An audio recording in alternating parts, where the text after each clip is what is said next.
Despite India insisting that His Holiness the Dalai Lama's visit is purely religious, there is no political connotation to it, China has strongly objected to the Dalai Lama's visit and said this will impact India-China relations. What does this mean? Let me quickly bring in General Bikram Singh, former Chief of the Army Staff, who joins us exclusively on India Today. General, welcome on the show. You understand China very well, General. China has strongly objected to Dalai Lama's visit. General, why is China so touchy about Dalai Lama visiting Arunachal Pradesh?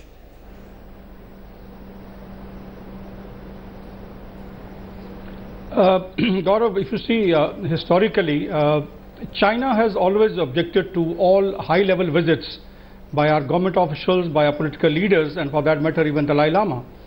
And it had objected earlier as well in 2009 when Dalai Lama had gone to Arunachal Pradesh. But when you link it with the sensitivities of China, I feel the Dalai Lama visit perhaps brings in an element of fear from the point of view of Tawang being one of the important cultural center of the Tibetan Buddhists. It also actually has the second largest, most prominent monastery which is there in Tawang. And the Chinese fears that perhaps this center, this Sanctum Sanctorum, this monastery perhaps could be utilized for further fueling the secessionist tendencies in Tibet Autonomous Region. Okay. So I think that the fears stem from there. And the other thing is that you would have seen last year again in October, they had objected to the US envoy to India, Mr. Verma, Ambassador Verma's visit. I think that was on the 21st of October, if I'm not wrong, last year. Yes. During the Tawang Festival. Now that again brings in an element of fear that perhaps, our engagement with China, exactly, our strengthening, widening and deepening military relations and our strategic partnership with the United States is another concern. But in this particular case, essentially I feel it is on account of the importance of Tawang, which holds the second largest monastery, become the cultural center of the Tibetan Buddhists. Okay, so how real are Chinese fears? We've seen the kind of response His Holiness the Dalai Lama got when he visited Arunachal Pradesh, and this visit has just started. How real are Chinese fears that this could have an impact on what's happening in Tibet, General?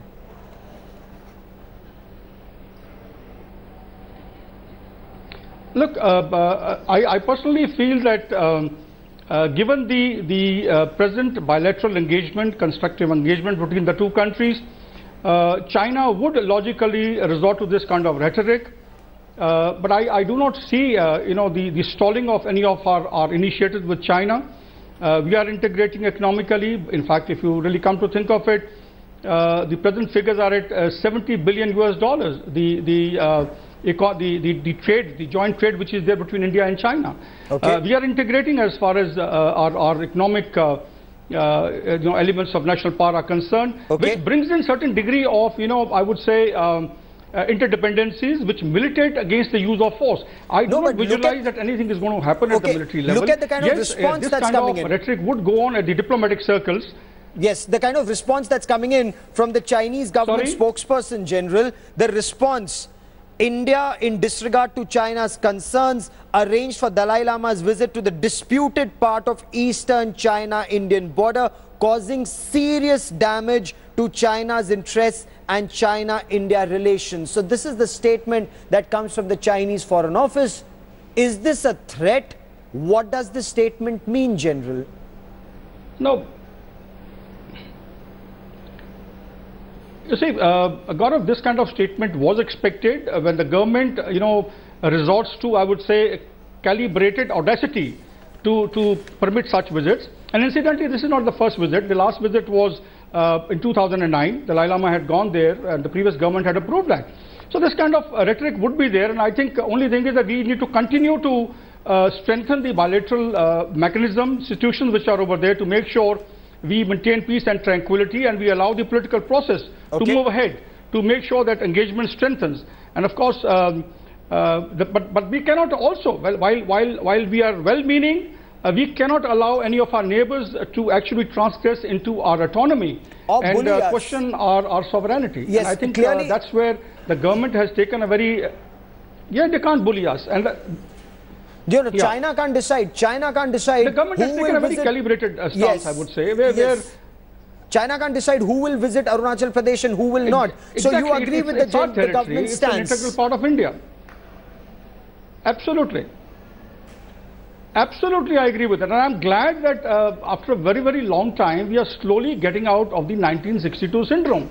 I have seen, I'm telling you, right from my second lieutenant days when I got posted over there, the kind of passivity which was there in our engagement with China post 1962. And I'm glad, and by no means I'm trying to say that we should, indulge in a very boisterous behavior or jingoism. But let me tell you, since 62, there is a lot of improvement as far as the military dispositions are concerned, our infrastructure is concerned, our forward deployment is concerned, the combat ratios are concerned, the synergy between the three, essentially two services, the Air Force and the Army are concerned. So therefore, given all that, I suppose there is nothing to worry.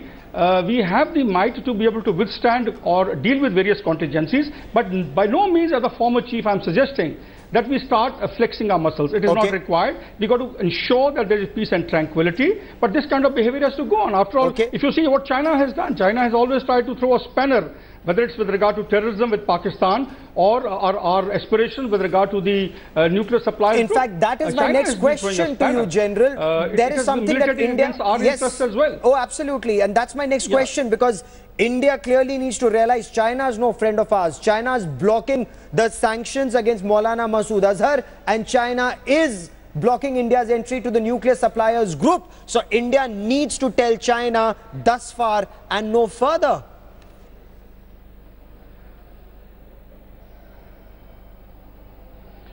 I'm with you.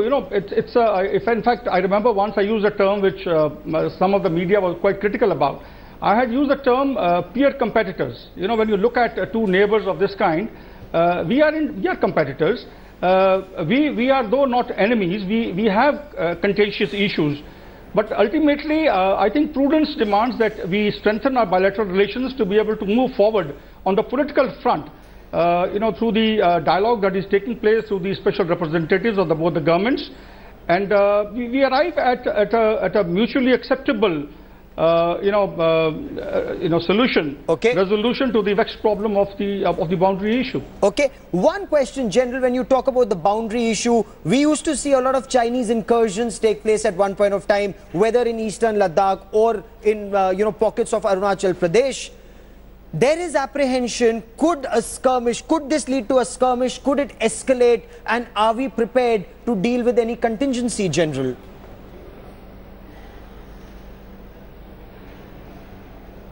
Look, firstly, Gaurav, these incursions that have been taking place, I would say, are owing to the differing perceptions on the line of actual control. I mentioned this earlier a number of times on the television that even our patrols are getting into China from that point of view, and their media should be reporting that as an incursion by the Indian patrols, which is not being done. So what happens is the perception of the Chinese is to a particular point where their patrols come. Our patrols go well into China, up to the perceived line of the LAC as per our thought process. And as you recall, you would have seen that even the Honorable Prime Minister during the visit of the President of Chinese, he made a mention of this, that we need to finally move ahead to ensure that we are able to identify the LAC on ground. This has to be done. But coming on to the use of force, of a skirmish or perhaps a duel or an engagement on the line of actual control, well, let me tell you, I don't think it will ever happen, because the present mechanisms, especially with the Border Defence Cooperation Agreement of 2013, which has put in place a very, very comprehensive mechanism, I do not visualize that there will be any possibility of any, I would say, use of force by either side. We have enough mechanism to be able to diffuse the situations. We got good communications. We got flag meetings taking place. We got special border personnel meetings that take place. We are engaging, on both the militaries on the cultural front, celebrating jointly the national days, the important festivals and military days. We are engaging in non-contact sports.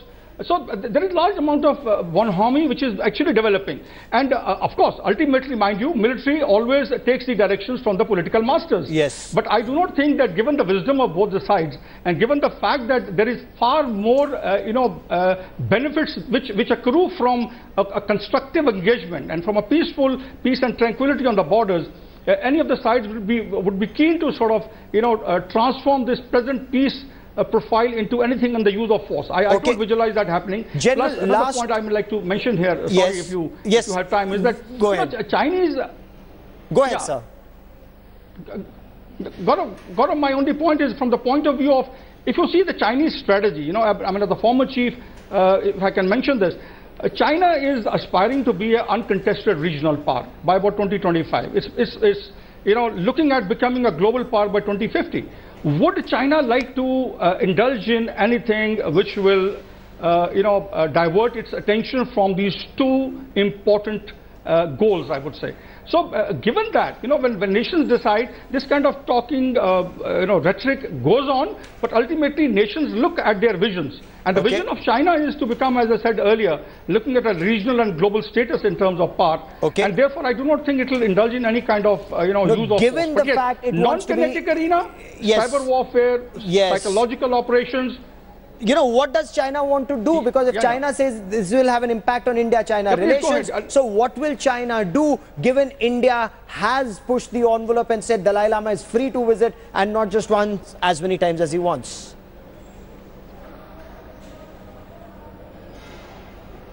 No, look, the government is in a very unambiguous, a very explicit manner told, in fact, the Minister of State Home has very categorically brought out. It's an integrated part. And this, incidentally, this was one question which was even thrown at me during my talk at the National Defense University in Beijing, during my visit in 2014. China is sensitive to this, definitely. But the issue is that I do not visualize any incident, escalating into the use of force. There may be a bit of, muscle flexing here and there in case required to show compatibility with the posturing at the political level, at the diplomatic level. But I do not see anything happening on the. We got very robust mechanisms. Let me tell you this. Okay, General, many thanks for joining us here on India Today. General Bikram Singh, former Chief of the Army Staff, saying government of India has taken the right step. This is a step that needed to be taken. China may flex muscle, but India in full control of the situation, given mechanisms in place between India and China.